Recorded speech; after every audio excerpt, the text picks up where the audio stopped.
Imagine something with me. Do sort of a thought experiment with me.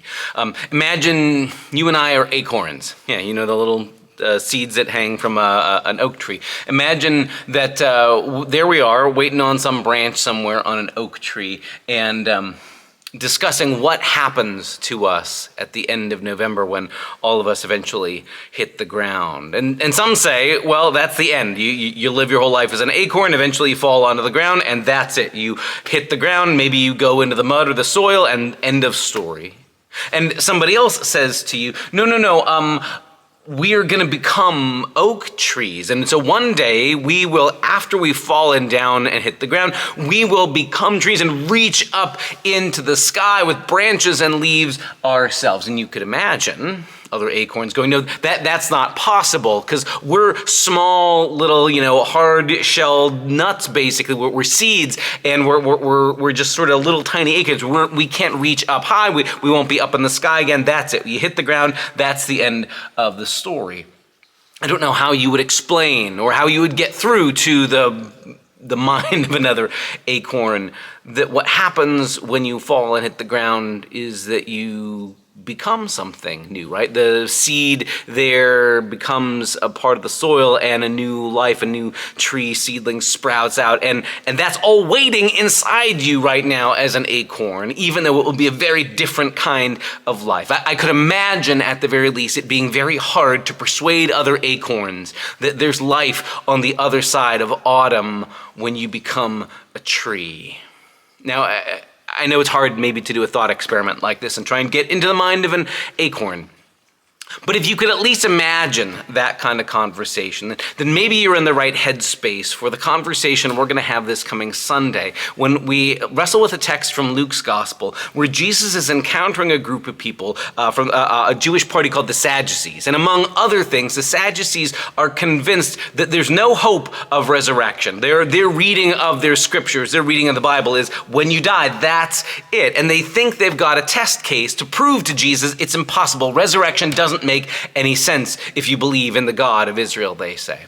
Because they know God had given commandments in the time of Moses that if your spouse dies, say a man's wife dies and they don't have any children, the law made provision that she could be married by the man's brother so that that man's brother could take care of her and raise children in the name and family line of the dead person. Right? It's a whole thing called levirate marriage. And in ancient Israel, it was meant both to preserve family lines so that even if you didn't have children, your family name could go on, and also to provide for those, say, widows who didn't have other safety nets, right? That other extended family would take care of you and would raise children on your behalf. Anyway, they asked Jesus this question. They say, well, let's imagine a situation like that, Jesus. Say there's a guy and he dies and his wife then marries his brother, like the Bible verse from the Torah, from the commandments says she's supposed to, and imagine no children there. And then let's imagine she marries another brother and another. Imagine he's got 7 brothers and she marries them all, no children with any of them. If there's a resurrection from the dead one day, then who's she going to be married to one day? Because she was married to all 7 of them. They think they've got a really, really hard question for Jesus. They're convinced that their reading of the Bible prevents life from breaking out. And in so many ways, it's like they're acorns, right? They're acorns saying, well, I can't imagine a life where we'd become a tree. That doesn't make any sense to me. I only know what it is to be an acorn, and therefore you can't tell me that I will still be an acorn one day after I hit the ground. Nope, I go into the dirt. That's the end of the story.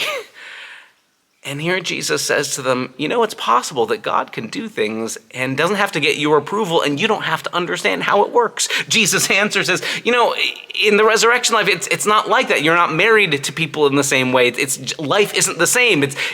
We're somehow different. You're somehow you, and yet somehow the temporal relationships of this life aren't quite the same. He doesn't try to explain how it all works. He just says, could you allow the possibility that God can do things that your mind can't conceive of? Can you imagine the possibility that the world and the universe, from God's perspective, is infinitely more complex and that God has ways of doing things that don't make sense to your mind? Not because God is wrong, but because your minds are too small.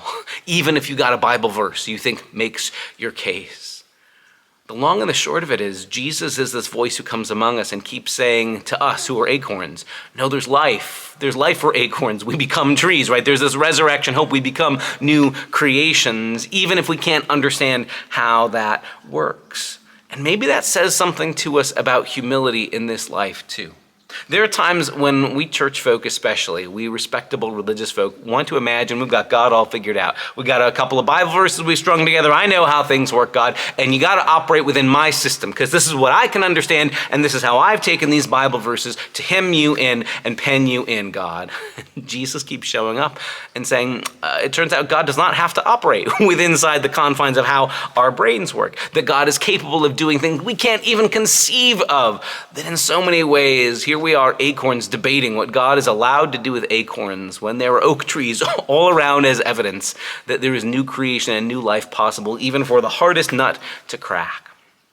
Join us for that conversation this Sunday, which is both about how God is able to bring life and new creation out of us even when we don't think it's possible, and also about how maybe we need to give God the breathing space to work even beyond what we thought the Bible verses told us.